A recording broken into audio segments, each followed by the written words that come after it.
تکلیف دینے والوں کے لیے کچھ بھی آسان نہیں۔ چیزوں کے تواضع سے بڑھ کر کوئی خوبصورتی نہیں۔ دنیا والوں پر اپنا دکھ ظاہر مت کرو، کیونکہ وہ وہاں چوٹ ضرور مارتے ہیں جہاں پہلے سے زخم ہو۔ لوگ ہمارے اندر ہمارا دکھ تلاش کرتے ہیں، ان کو اس تماشے کی کھوج ہوتی ہے۔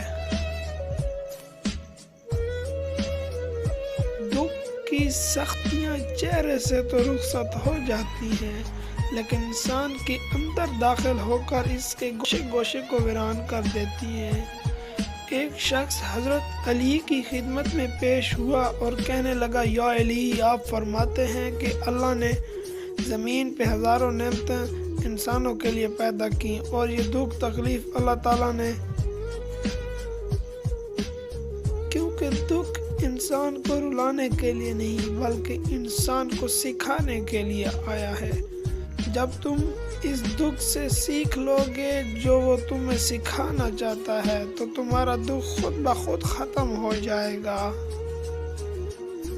یاد رکھنا، انسان کا دکھ انسان کو سیکھنے کے لیے ملتا ہے، لیکن افسوس تو یہ ہے کہ انسان اس دکھ کی وجہ سے روتا رہتا ہے۔ انسان دکھ اور درد کی وجہ سے کتنا بھی روتا ہے لیکن ختم نہیں ہوگا۔